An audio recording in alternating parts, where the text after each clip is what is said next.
has this parliament really been elected by the people, or the unelected forces have come up and they have brought all these people?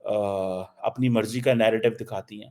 Media manage کیا جاتا ہے. کہا جاتا ہے کہ جو مین stream media ہے وہ تو بالکل ہی اب اس کی تو ویلیو ہی کوئی نہیں رہ گئی. یہ اب انڈیا کے لوگ ہی یہ کہتے ہیں کہ جو انٹرنل میڈیا ہے اس کی وہ ویلیڈیٹی نہیں رہی جو پہلے ہوا کرتی تھی. ٹھیک ہے جی. سو یہ فیکٹرز جو ہیں دے آر دیر. ٹھیک ہے. سو ہمارے ہاں مولانا فضل الرحمان کو اعتراض یہ نہیں ہے کہ آپ نواز شریف کو اور کیوں لے کے آئے ہیں یا فلاں پارٹی کو کیوں لے کے آئے ہیں. ان کو اعتراض یہ ہے کہ ہمیں لایا جائے. ٹھیک ہے جی. اب وہ اعتراض یہ ہے کہ اسٹیبلشمنٹ کا کردار جو ہے وہ ہمیں لانے میں ہو. میں تو پاکستان کی میں تو شروع سے ایک چیز جو ہے اس کا شور ڈال رہا ہوں. As a student of politics جتنی میری ایک کامن سینس ہے جو چیزوں کو میں ریڈ کرتا ہوں میں سمجھتا ہوں کہ پاکستان میں اگر کردار ہونا چاہیے تو وہ صرف اور صرف عوام کا ہونا چاہیے. لیکن یہ ہمارے جو پولیٹیشین ہیں یہ کیا کرتے ہیں کہ یہ ہیلپ مانگتے ہیں. عمران خان جیل میں بیٹھا ہوا ہے لیکن وہ ہیلپ ایک چیز کی مانگ رہا ہے کہ میں نے فوج سے بات کرنی ہے. وہ یہ نہیں کہتا کہ میں نے سیاستدانوں سے بات کرنی ہے. میں تو اس چیز کو جسے آپ کہیں گے نا میری تو یہ چیز سمجھ سے باہر ہے کہ آپ بات کس سے کرنا چاہتے ہیں. ہمارے سیاستدان ایک دوسرے سے بات نہیں کرنا چاہتے. وہ فوج سے بات کرنا چاہتے ہیں. وہ جوڈیشری سے بات کرنا چاہتے ہیں. تو ہم انڈیا کے اندر کم از کم یہ تو نہیں ہے. وہاں پہ سیاستدان میدان میں ہیں کھاڑے میں ہیں. راہل گاندھی کا اور نریندر مودی کی آپس میں 50,000 قسم کے مسئلے ہیں کہ راہل گاندھی کو جیل بھیجا گیا اس کو اس سے گھر چھین لیا گیا جو آج کل وہاں پہ وہ کانگریس پارٹی بول رہی ہے. لیکن وہاں پہ فوج کا تو اس طرح کردار کی بات نہیں ہو رہی. وہ یہ تھوڑی ایک دوسرے کو کہتے ہیں کہ جی ہاں ہمیں فوج پاور میں لے کے ہے. وہ ایسے تھوڑی کہتے ہیں. وہ تو اپنی بات کرتے ہیں کہ ہاں جی ہمیں عوام کی طاقت سے پاور میں آنا ہے. ٹھیک ہے جی. ہمیں عوام کی طاقت سے پاور میں آنا ہے. یہ کوشچن ہے. ہمیں اس چیز کا جواب دینے کی ضرورت ہے کہ ہم کب یہ کہیں گے کہ عوام جو ہے اس کی ویلیو ہے یا اس کی کریڈیبلٹی ہے یا عوام کا ایک اس کے ووٹ کی طاقت ہے. کوئی بھی پولیٹیکل پارٹی یہ نہیں کہہ رہی. کوئی بھی پولیٹیکل پارٹی اس پہ کمنٹ نہیں کر رہی. سارے کے سارے لوگ ایک ہی کمنٹ کر رہے ہیں اور پھر وہ ظاہری بات ہے انڈیا کا ڈسکس کرتے ہیں کہ جی دیکھیں انڈیا سپر پاور بن گیا جی ان کی اکانومی کتنی ہے جی آج ان کے ساتھ سارے بیٹھنے کو تیار ہیں. وہ سارے ان کے ساتھ بیٹھنے کو تیار ہیں. ہمارا وزیر اعظم جاتا جتھے جاندہ کہنا پائن میں سے سیلاب آ گیا سیدھے روڑ گیا سا flood damage and economic losses. ہم نے وہ سیلاب کا جو ہے نا ہمیں تو یہ چیزیں ڈسکس لوگوں سے جا کے ترلے ملتے ہیں معافیاں مانگتے ہیں ہمیں اس چیز کے پیسے دے دو اس چیز کے پیسے دے دو. ہمیں ایک دفعہ ایک بڑا میں سینئر شخص سے ملا تو انہوں نے کہا جب ہم جا کے پیسے مانگتے ہیں بڑی شرم آتی ہے. بھائی کویسچن یہ ہے کہ آپ جا کے جب پیسے مانگتے ہیں تو بڑی شرم آتی ہے تو آپ جب واپس آتے ہیں پیسے مانگ کے تو آپ کتنی کوشش کرتے ہیں کہ وہ جو ایلیٹ کا جو ہماری بیوروکریسی کا ہمارے لوگوں کا سٹائل ہے اس کے اندر جو ہے وہ نارمل طریقے سے لوگوں کو محسوس کیا جائے کہ آپ کے نام پہ جو پیسے باہر سے لے کے آئے اس کا ہم ضیاع نہیں کریں گے اس کو ضائع نہیں کریں. اس پہ کتنی کوشش کرتے ہیں. یہ تو ضرور کہتے ہیں کہ پائن انسان بڑی شرم آتی ہے. ابھی اس کے لیے ٹھیک ہے اب کلائمیٹ چینج کے لیے تو آپ جا کے دنیا سے مانگتے ہیں کہ ساڑھے لات بڑے خراب نے ساڑھے فلڈ آ جانے نے کیونکہ ہمارے پاس انفراسٹرکچر نہیں ہے. ہمارے پاس کوئی اسٹیٹ آف دی آرٹ دنیا میں ایسا کوئی سینٹر نہیں ہے. کیا ہم کو ایسا سینٹر ہی مانگ لیتے دنیا سے کہ بھائی ہمارے یہاں آ کے اسٹڈی کرو. سو ایجوکیشن پہ دیکھ لیں ہیلتھ پہ دیکھ لیں یہ ان سارے ایریاز میں دیکھ لیں. آج بھی پاکستان کے جو دو ایریاز ہیں بلوچستان اور Khyber Pakhtunkhwa they are normally conflict zone. The people in Punjab and Sindh they don't like to go in those areas. اس کی سمپل ریزن ہے کہ بغاوت وہ سمجھتے ہیں کہ یار وہاں پہ جائیں گے تو پتہ نہیں کیا ہو جانا ہے. وہ سمجھتے ہیں پتہ نہیں کیا ہو جائے گا ہمارے ساتھ. وہ اس چیز کو لے کر کے بیٹھے ہوئے ہیں لوگ. تو پھر یہ کیوں نہ مولانا فضل الرحمان کہیں گے. حالانکہ میں آپ کو مولانا فضل الرحمان کے بارے میں بتاؤں نارملی میں یہ جو رائٹ ونگ کنزرویٹو اور یہ دقیانوسی یہ بیکورڈ مائنڈ کے جو لوگ ہیں میں ان کی تعریف نہیں کرتا. لیکن many people do not know میری جو پی ایچ ڈی کا تھیسس ہے that is on the political Islam. سو میں نے مولانا فضل الرحمان کی پارٹی کی جو پالیٹکس ہے اس کو بھی تھوڑا اسٹڈی کیا ہوا. اور مولانا فضل الرحمان بینگ این اسلامسٹ، ایک مولوی ہونے کے ناطے he was the one because of home, جس نے کولڈ وار کے زمانے میں امریکہ اور سعودی عرب کے سے جو پیسہ آ رہا تھا اس سے مدرسے بنائے، مجاہدین بنائے، اپنا نیٹ ورک بنایا، سارا کچھ کیا. اور آج جب حکومت نے کہا کہ ہم دہشت گردوں کے خلاف لڑیں گے اور ہم ایسی آئیڈیالوجی اور ایسے مائنڈ سیٹ جو کہ دہشت گردوں کو سپورٹ کرتا ہے اس کو روکنا ہے، تو Maulana Fazl ur-Rehman stood with the constitution of Pakistan, اور اس نے کہا بالکل ٹھیک ہے. یہی وجہ ہے کہ آپ اگر ڈیٹا نکال کے دیکھیں تو یہ جو مولانا فضل الرحمان ہے جو کہ مولوی صاحب ہے، جن کی یہ میں نے پکچر استعمال کی ہوئی ہے، ان کے اوپر زیادہ دہشت گردانہ واقعات ہوتے ہیں، ان کے اوپر زیادہ سوئسائڈ اٹیک ہوئے ہیں as compare to the mainstream political party. Imran Khan کے اوپر شاید ایک بھی کوئی ایسا واقعہ نہیں ہوا، وہی وش کہ نہ کبھی بھی ہو. نواز شریف کے اوپر کبھی بھی نہیں ہوا. ان کے اوپر زیادہ ہوتے ہیں بیکاز دہشت گرد کہتے ہیں کہ یہ ہمارا حصہ تھے اور اب یہ ہمارا حصہ نہیں ہے، انہوں نے ہمیں چھوڑا ہے. یہ کہتے ہیں کہ ہم نے وہ جو آئیڈیالوجیکل سپلائی لائن تھی دہشت گردوں کی وہ ہم نے بند کی ہے، نظریاتی سپلائی لائن ہم نے ان کو وہ سپورٹ کرنا نظریاتی طور پہ بند کر دیا. اور یہ پھر اپنی کمپلین بھی کرتے ہیں حکومت سے کہ بھئی آپ ہم نے تو حکومت کے لیے بڑا کچھ کیا، حکومت ہماری.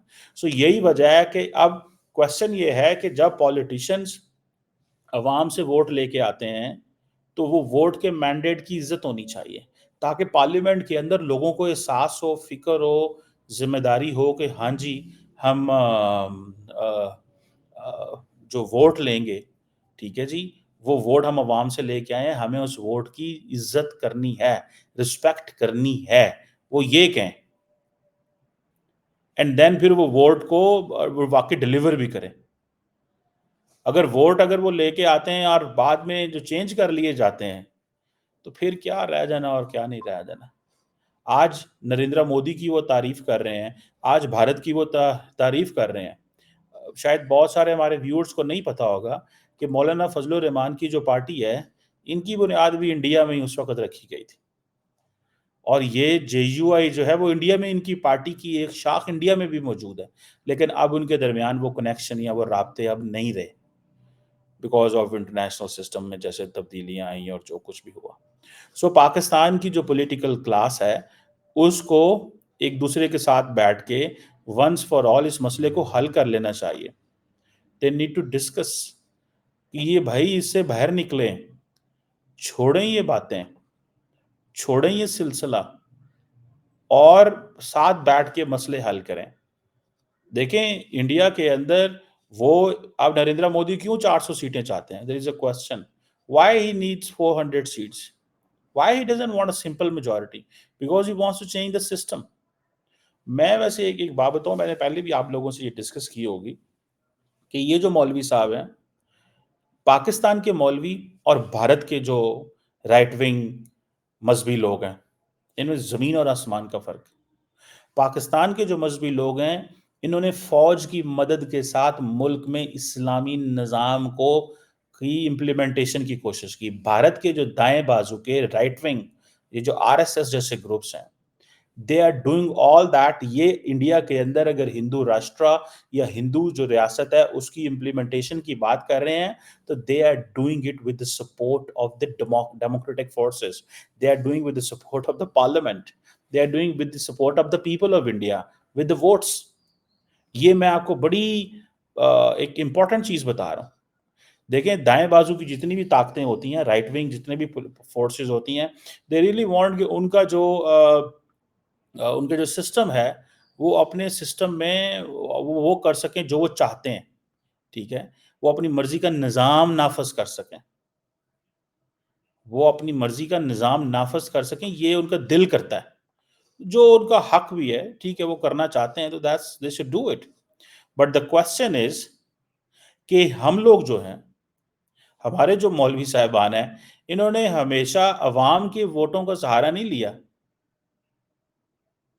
ٹھیک ہے جی، انہوں نے کبھی عوام کے ووٹوں کا سہارا نہیں لیا، ٹھیک ہے جی. عوام کے ووٹوں کا سہارا نہیں لیا انہوں نے کبھی بھی. انہوں نے ہمیشہ جو سہارا لیا ہے وہ فوج کا لیا ہے, اسٹیبلشمنٹ کا لیا ہے. یہ ہمیں اس چیز کا نہیں پتا کہ ہر وقت ہم فوج کے سہارے کے ساتھ ملک کے اندر مذہبی نظام لے کے آنا چاہتے ہیں. یہی تو کوشچن ہے کہ ابھی آپ روتے ہیں کیونکہ یہ ہمارے سیاستدانوں کو جب یہ حکومتیں انجوائے کرتے تھے فوج کی مرضی سے تو تب یہ کہتے تھے کہ بہت اچھا نظام ہے, ٹھیک ہے, اسلام چل رہا ہے, اسلام پھیل رہا ہے, پھول رہا ہے, ملک میں مذہبی نظام آئے گا, یہ ہوگا, وہ ہوگا, ٹھیک ہے جی.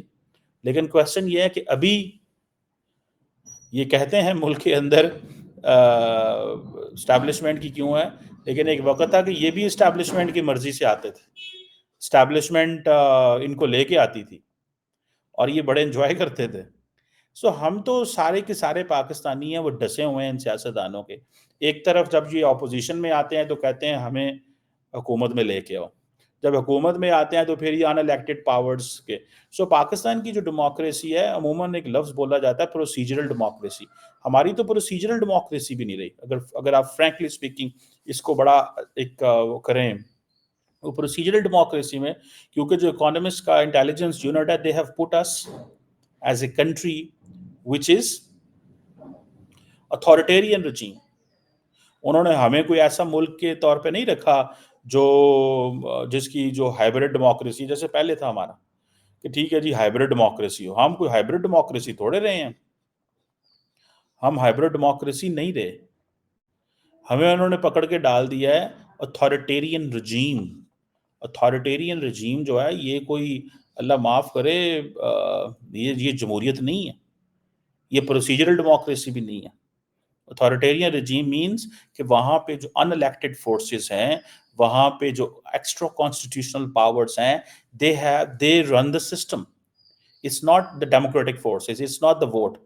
And everybody in the world, جیسے میں نے پہلے کہا تھا کہ یہ جو پاکستان کے اندر حکومت آئی ہے گو کہ I believe in one thing, جیسی تیسی ہے نظام کو چلائیں, ٹھیک ہے, لیکن پولیٹیشینس کو they need to sit together and they need to find a way کہ کیسے ملک کے اندر جمہوریت جو ہے وہ ہونی چاہیے, کیسے ملک کے اندر جمہوریت ہونی چاہیے اور اس جمہوریت کے ذریعے تبدیلی لائی جا سکے. سو بھارت کی جب آپ بات کریں گے تو یاد رکھیے گا کہ بھارت کے اندر ایک جمہوریت ہے, وہاں پہ لوگوں کو لوگ ووٹ دیتے ہیں and there is no bureaucracy which controls the politicians. اس پاکستانی سسٹم جہاں پہ بیوروکریسی جو ہے وہ پالیٹیشینس کو کنٹرول کرتی ہے. گالیاں پالیٹیشینس کو کرتی پڑتی ہیں لیکن پیچھے ان کے بیوروکریسی بیٹھی ہوتی ہے. انڈیا کے اندر پالیٹیشین بیوروکریسی کو کنٹرول کرتے ہیں, وہ ادروائز بیوروکریسی کی کوئی جان نہیں ہے کہ وہ اپنی مرضی سے فیصلے کرے. سو یہ اگر یہ فیصلہ کر لیں سیاستدان کہ اگلے 15-20 سال میں ہم نے یہ جو ڈیموکریٹک کورس ہے اس کو سیٹ کرنا ہے, اور وہ ڈیموکریٹک کورس تبھی سیٹ کیا جا سکتا ہے جب تمام کی تمام فورسز اکٹھی ہو کے یہ فیصلہ کریں کہ ہم نے ان الیکٹڈ انسٹیٹیوشنز کی مدد کوئی نہیں لینی, اسٹیبلشمنٹ کی مدد کوئی نہیں لینی, ہم نے ووٹ کی طاقت سے آنا ہے. تو پھر آپ بھی انڈیا کی طرح سپر پاور کی طرح بن سکتے ہیں, آپ کی بھی اکنامک انڈرسٹینڈنگ ہو سکتی ہے. لیکن مولانا فضل الرحمان سے یہ بھی گلہ ہے کہ یہ اس وقت تو جب یہ پاور میں ہوتے ہیں تو تب تو یہ سارا ٹائم جو ہے وہ ڈکٹیٹرز اور اتھارٹیرین گورنمنٹ سے پیسے لیتے ہیں اور جیسے تیسے اسلام کا نفاذ کرنا چاہتے ہیں, تب تو نہیں یہ بولتے, تب تو خاموش رہتے ہیں. اور ابھی جب سسٹم سے باہر ہوتے ہیں تو پھر ان کو تمام قانون کلیے قاعدے سارے نظر آتے ہیں. یہ ان سے دکھ رہتا ہے ہمیں. سو آپ انڈیا کو ضرور وہ کریں کہ وہ صحیح راستے پہ ہے, لیکن انڈیا کا راستہ جو ہے وہ انہوں نے بڑی مشکل سے اڈاپٹ کیا ہوا ہے, ان کو بھی بڑی مشکلات رہی ہیں. سو لیکن they stood with democracy, they stood with the system. انہوں نے اپنا جیسا تیسا جو سسٹم ہے اس کو اپنی ایک نظام میں رکھا ہے. انہوں نے لوگوں کو دیکھیں 1.4 بلین پیپل, آپ تو 25 کروڑ لوگ ہیں, ان کو جمہوریت کا نہیں کچھ سبق دے سکے سکھا سکے, تو آپ باقیوں کا کیا کہیں گے اور کیسے کہیں گے, لیٹس سی. لیکن کچھ ایسے سوال ہیں جو مولانا کو خود سے پوچھنے چاہیے اور کچھ ایسے سوال ہیں جو ہمیں ان سے پوچھنے چاہیے کہ بھائی